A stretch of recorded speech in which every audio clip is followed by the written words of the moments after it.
మన ముకుందాలో Christmas and new year offer విఏపై ఫ్లాట్ 10% తగ్గింపు. వివరాలకి సంప్రదించండి. రమ్గారు సంక్రాంతి శుభాకాంక్షలండి. నీకు కూడా శుభాకాంక్షలు జయ.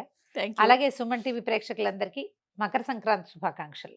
మరి ఎప్పట్లాగానే పండుగ యొక్క విశిష్టత ఎలా ఈ చేసుకోవాలి? సంవత్సరం కొంచెం ఊపిరి పీల్చుకున్నాం నిజం చెప్పాలంటే. అవును, నిరుడు సంక్రాంతి భయంగానే వెళ్ళాము అవునండి, అవును. ముందులోకి. అవును. ఈసారి కొంచెం ఫ్రీగా ఉన్నాం. కాకపోతే ఏదో ఒక గీత, ఒక చిన్న రెడ్ ఫ్లాగ్ ఎక్కడైనా ఉందేమో అనిపిస్తోంది. కరెక్ట్ అండి, correct. అనిపిస్తోంది. కానీ మరి మన పరిధులకి లోబడి అవును, పండగని బాగా ఎలా చేసుకోగలమో అలా చేసేసుకోవాలి. అంతే రమ్గారు. అంతే. అంటే జాగ్రత్తలకి అలవాటు పడిపోయాం కదా. ఆ, అంటే అంటే కాదు. ఏంటి ఎలా ఉండాలి అనేది అది తెలిసింది, నేర్చేసుకున్నాం. అది తెలిసింది మనకి. Right. కొంచెం మనం ఫ్రీ అయ్యాం. మళ్ళా కాళ్ళు చేతులు కొద్దిగా వెనక్కి తీసుకుని ఉమ్, జాగ్రత్తగా yes. హెచ్చులకు వెళ్ళిపోకుండా, ఉమ్, ఉమ్, పరిగెత్తేయకుండా పండగ మాత్రం చక్కగా చేసుకోగలుగుతాం. తప్పకుండా. ఉమ్. మరి పండుగ రోజు ఏంటి, ఏం చేయాలి? మకర సంక్రమణం. ఉమ్. సూర్యుడు మకర రాశిలోకి ప్రవేశించడం. అయ్యప్పలు మకర సంక్రమణం అనగానే, మా సంక్రాంతి అనగానే మనకి అయ్యప్పలు జ్ఞాపకం వస్తారు అవును.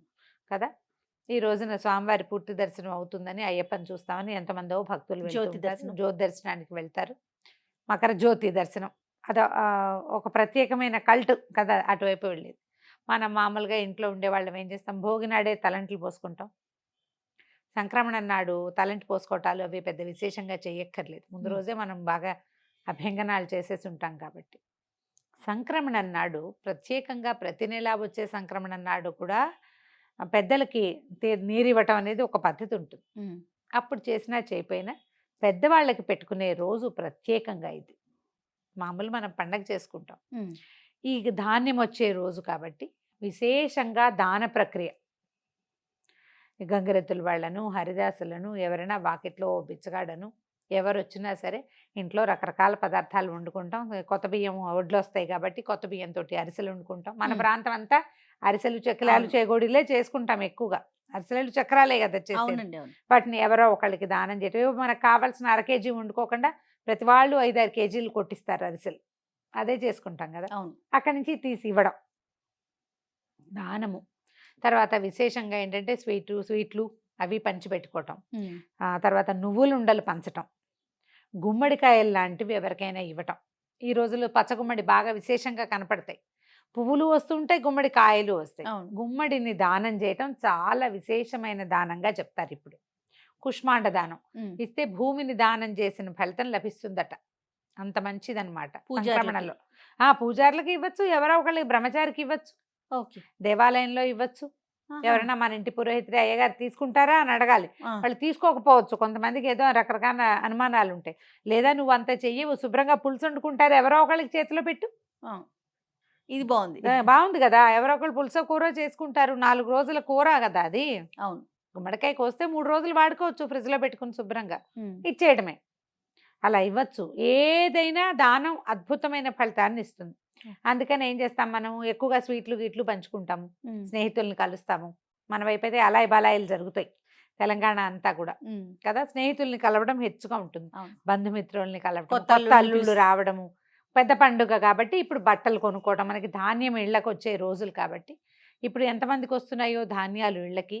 మనం రైతులు తగ్గారు, మనకి రైతులు తగ్గిపోయారు కదా. అయినా కూడా రైతు కుటుంబాల్లో పండక్కే బాగా బట్టలు కొనుక్కోవటము, విరివిగా అల్లుళ్ళకి చక్కగా చేసి పెట్టడము.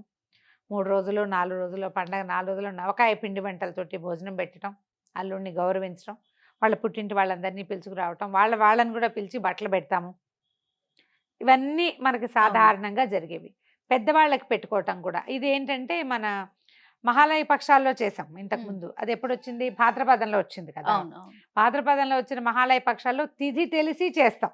ఆ, అమావాస్య నాడు తిథి తెలియని వాళ్ళు పెట్టుకుంటారు. అప్పుడు లేని వాళ్ళు కూడా దాదాపుగా అన్ని జాతులలోనూ ఈ రోజున పెద్దలకు పెట్టుకోవటం కనిపిస్తుంది మనకి. ఓకే. పెద్దవాళ్ళు అంటే తండ్రి మరణించిన తండ్రి తాత వాళ్ళ పేరుతోటి ఓ 2 విస్తరాకులు పరిచి చక్కగా వండిన పదార్థాలని అందులో నివేదన చేసి పెట్టుకోవటం, ఉమ్, వాళ్ళ ఫోటోలు పెట్టి వాళ్ళ పేరుతో బట్టలు పెట్టి, బట్టలు ఎవరికైనా ఇస్తాం, దానం భోజనం ఇస్తాం. ఎవరికైనా పెడతాం, అవును. బట్టలు ఇచ్చేస్తాం ఎవరికైనా. నాన్నగారి పేరుతోటి బట్టలు ఇవ్వడం. ఇది తద్దినాలు తిథులు పెట్టే అలవాటు ఉన్న వాళ్ళు చేసే పనిగా కనపడదు మనకి. అవును. ప్రతి అలా ఒక్కరం కాదు. చేసుకుంటాం. మామూలు వాళ్ళు ఎవరైతే ఈ తిథి ప్రకారం తద్దినమో అది పెట్టలేకపోతారో అవును. వాళ్ళు పెద్దవాళ్ళకి పెట్టుకోవటం కోసం అన్నమాట. తర్వాత మనని ఆశ్రయించుకుని ఉండేవాళ్ళు, బట్టలు ఉతికే వాళ్ళని, వాకిళ్ళు ఊడ్చేవాళ్ళు, ఇళ్ళ పనులు సహాయం చేసేవాళ్ళు, వాళ్ళకు కూడా మా వాళ్ళందరూ కూడా పెద్ద పండక్కే బట్టలు కుట్టించేవాళ్ళు పాలేళ్ళకి. ఉమ్. అలాగే అలవాటు ఉండేది నా చిన్నప్పుడు. తర్వాత తర్వాత ఇప్పుడు అంత కమతంగా ఉండేవాళ్ళు వాళ్ళు తగ్గారు కదా. అయినా సరే ఈ పండుగ రోజుల్లోనే మనకి డబ్బు ఎక్కువగా కనిపిస్తుంది. అవును. సంక్రాంతికి బోనస్లు ఇదివరకు ఇచ్చేవాళ్ళు, ఇప్పుడు ఇస్తున్నారు ఇవ్వట్లేదు. బోనస్ రావటం ఈ పండగ రోజుల్లోనే మనకి ఎక్కువ ఖర్చు కనిపిస్తుంది, ఉమ్. సంతోషము ఎక్కువగా కనపడుతుంది. బొమ్మలు పెట్టే అలవాటు ఉన్న వాళ్ళు బొమ్మలు పెట్టుకుని బొమ్మలకి హారతి ఇచ్చుకుని ఇంట్లో తాంబూలాలు ఏమైనా ఇచ్చుకోవటం. ప్రత్యేకమైన పూజా విధానం పాటిస్తామా రమ్మగారు? బాగా ఎక్కువగా కనపడేది ఏంటంటే సంక్రమణం రోజున మనం దాన ప్రక్రియ అంటే పెద్దవాళ్ళకి పెట్టడమే కాకుండా ఉమ్. ఎవరికైనా ఏమైనా పంచి పెట్టడం చేయం. ఓహో. ఇప్పుడు ఈ రోజున దేవతలు నిద్రలేస్తారని చెప్తారు. ఉమ్. మామూలుగా మనం కాల గమనాన్ని 2 రకాలుగా కొలుస్తాం. అవును. 2 ఉన్నాయి, అవును. ఉత్తరాయణం దక్షిణాయనం. దక్షిణాయనం అని. సూర్యుడే మనకి ప్రధాన దైవం, ఉమ్.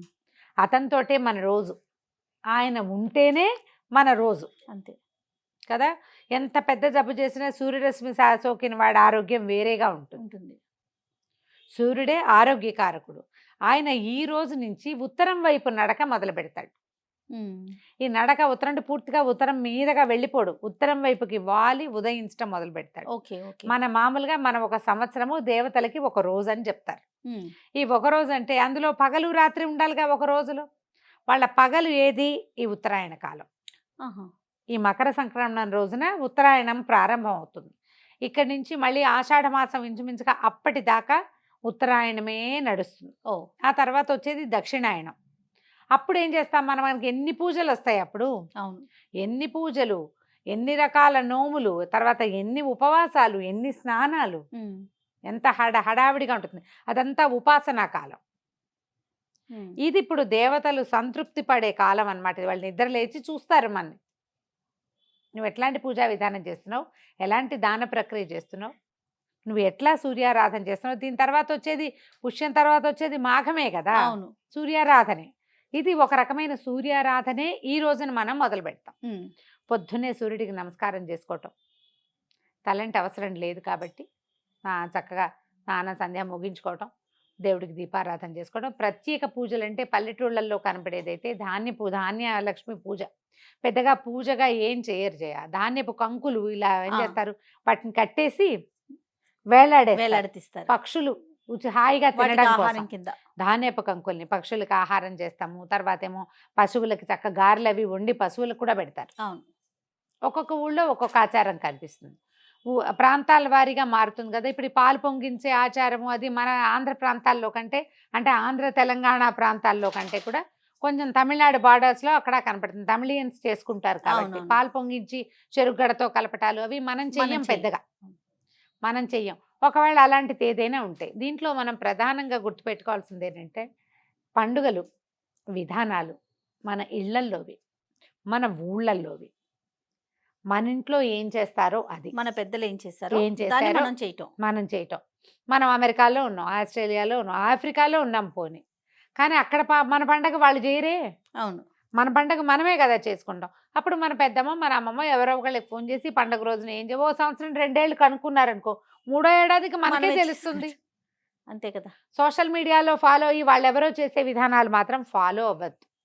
మనం సంస్కృతిని సాంప్రదాయాన్ని ముందుకు తీసుకెళ్లాలంటే ముందు మన వెనక్కి పద్ధతి. చూడాలి ఒకసారి. ఎస్. ఎప్పుడు కూడా వెనకాల ఏది ఉందో చూసుకుని దాన్ని ముందుకు తీసుకెళ్తే ఎందుకు పెట్టారో కొన్ని మనకు అర్థం కూడా కావు. గోల్డ్ ఈజ్ గోల్డ్ కదా రమ్మగారు. కొన్ని విధానాలు ఈ విధానం ఎందుకు వచ్చింది అంటే దానికి పెద్ద సమాధానం ఉండదు. మన ముందు తరాల వాళ్ళు కూడా చెప్పలేకపోతారు. వాళ్ళు ఇదే మన అలవాటు, మన పద్ధతి.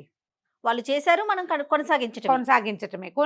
కొన్నిటికి రీజన్స్ మనకు అర్థమవుతుంటాయి. అవును. కొన్ని ఎవరైనా పెద్దవాళ్ళు చెప్తారు. రీజన్ తెలియనివి మన ఇళ్లలో ఉన్నప్పటికీ, మన ఊళ్ళల్లో ఉన్నప్పటికీ అది మనం కొనసాగిస్తూ ఉంటే మన పిల్లలకి మన మూలాల్లో నుంచి ఎంతో కొంత విజ్ఞానాన్ని ఇవ్వగలుగుతాం. ఎన్నో కొన్ని విధానాలని మన పిల్లల జీవితంలో జీన్స్ పరంగా రావాల్సినవి వస్తూనే ఉంటాయి. అవును. ఆ జీన్ సైక్లింగ్ ఉంది చూసావా, దాన్ని దెబ్బ తినకుండా ఉంచాలంటే ఈ రోజుల్లో ఇది తినాలి అని మన జీన్స్లో ఫిక్స్ అయిపోయి ఉంటుంది.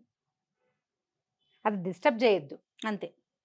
దానికి మన ఊళ్ళల్లో ఎవరైనా ఫ్రెండ్స్ చుట్టాలు ఎవరు లేరండి మాకు అంటారు. ఏ కజిన్సో లేకుండా ఎందుకుంటారు ఎవరికైనా? దానికి ఏం చేయాలి మనం? బాగా మానవ సంబంధాలు కాపాడుకోవాలి. మెరుగుపరుచుకోవాలి.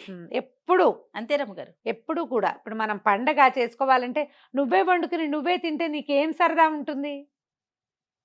నువ్వు వండుకు తింటాం ఎందుకు? బయటకు వెళ్ళి కూడా తెచ్చుకు తినేసేయచ్చు. అవును. నువ్వే తినేటట్టయితే నలుగురితో పంచుకు తినాలంటే నలుగురు కలిసి చేసుకోవాలి దాన్ని. పండుగలు అందుకే కదమ్మా ఇంత విశేషంగా చేస్తాం. అవును. నలుగురిని కలవటం, స్నేహితుల్ని కలవటం, మనం చేసిన పదార్థాలు, మన ఇంట్లో చేసిన ప్రసాదాలు నలుగురికి పంచిపెట్టడం, మన సంతోషాన్ని ఇంకొకరితోటి పంచుకోవడం, అట్లా సోషలైజ్ అవ్వటం కోసమే పండుగలు ఇంత విశేషంగా చేస్తాం. ఇప్పుడు చూడు, ఇప్పుడు హైదరాబాద్ నుంచి బందరు, బెజవాడ, నర్సీపట్నం వైపు వెళ్ళిపోయే బస్సులు ఎట్లా విపరీతంగా వెళ్తాయో. స్పెషల్ బస్సులు వేసినా వేల కూడా కొద్దీ. చాలదు. అయినా సరే చాలదు. మనం అసలు రోడ్డు మీదకి వెళ్తే అక్కడికి చేరలేము, ఇంటికి రాలేము. ఆ పరిస్థితుల్లో చిక్కుంటాం. అందరూ ఊళ్ళకి పరిగెత్తాలనుకుంటారు. కోడి పందాలు వేస్తారు, ఇవో రకరకాల సరదాలకు చేసేవి. క్రమంగా అవి పెద్ద పెద్ద పందాలుగా పరిణమిస్తాయి అనుకో, అది వేరే కదా. మామూలు కుటుంబాల్లో ఏం చేస్తారు? అవును. అవంతా చేసుకోం కదా. చక్కగా ఏదో పప్పులు వండుకుంటాం, మంచివి 4 రకాలు, అందరం కలిసి నలుగురం కూర్చుంటాం. కలిసి ఒక చోట కూర్చుని కబుర్లు చెప్పుకుంటాం. వాకిళ్ళకి బంతి పూలు కడతాం, మామిడి మండలు కట్టుకుంటాం, వాకిళ్ళల్లో చక్కగా ముగ్గులు వేసుకుంటాం, గొబ్బిళ్ళు అవి పెట్టుకుంటాం. చుట్టుపక్కల దేవాలయాల్లో ఎక్కడైనా గోదా కళ్యాణాలు అవి జరుగుతుంటే అవన్నీ వింటాం. చూస్తాం, నమస్కారం చేసుకుంటాం. మన ఊళ్ళల్లో చేసే పండుగలు, మన పద్ధతి, మన విధానం, దాంతో ఏమవుతుంది? మన గుండెని అట్లా ఒకసారి తట్టి మనం ఇక్కడే ఉన్నామని ఒక సంతోషం, అంతే. అది సంవత్సరం అంతా వస్తుంది. మళ్ళీ సంవత్సరం మధ్యలో ఏ రకాల ఇబ్బందులున్నా ఈ వెనకాలన్న సందడిని తలుచుకుంటూ ఉంటే భయం లేకుండా ఉంటాం మనం. మన వెనకాల ఉన్న గుంపు గుర్తొస్తా ఉంటుంది. మోరల్ సపోర్ట్ ఉంటుంది. అందుకని ఎప్పుడు కూడా పండుగలు ఒంటరిగా చేసుకోవద్దు. 2-3 కుటుంబాలు కలిసి ఒక చోట చేసుకుంటే పాత పద్ధతిలో అందరూ ఒకే చోట పండగ. రైట్. మీ ఇంట్లో దీపం పెట్టుకోవడం, వాళ్ళ ఇంటికి వెళ్ళిపోవడం, చక్కెర పొంగల్ చేసుకోవటం, అరిసెలు చేసుకుంటాము. మా ఇంట్లో సంక్రాంతి పండుగ అంటే ఖచ్చితంగా చక్కెర పొంగల్ చేస్తారు. పైగా ఈ గోదా కళ్యాణం చదువుకుంటాం ఘట్టం. అవును. ఇంట్లో కళ్యాణం చేసే అలవాటు ఏం లేదు మా ఇంట్లో. ఆఖరి పాసురం చదువుకుని భోగినాడు చదువుతారు. పాసురం ఒకవేళ 28, 29 రోజులకి అయిపోయింది అనుకో, అప్పుడు 30వ పాసురం పండుగ నాడు చదువుకుని ఆ పూట చక్కగా చక్కెర పొంగల్ చేసి పెడతారు, గారెలు అవి చేసుకుంటారు. ఎవరెవరి విధానాన్ని బట్టి వాళ్ళు. పండుగలు మనం ప్రధానంగా ప్రజలందరితోటి మమేకం అవ్వడం కోసమే వచ్చాయి. ఆ విధంగా సంక్రాంతి పండుగని ముందుకు తీసుకెళ్ళండి. ఎవరు చక్కగా కైట్లు ఎగరేసే అలవాటు ఉన్న వాళ్ళు కొన్ని Yes. ప్రాంతాల్లో వేస్తారు కదా, అవునవును. చక్కగా గాలిపటాలు ఎగరేసుకోవటం, పెద్దవాళ్ళకి నమస్కారం చేసి రావటం, అన్ని స్నేహితుల్ని కలవటం, ఇలా ఈ పద్ధతిలో పండుగని ముందుకు తీసుకెళ్ళండి. తప్పకుండా రమ్మగారు. మరొకసారి సంక్రాంతి పండుగ శుభాకాంక్షలు.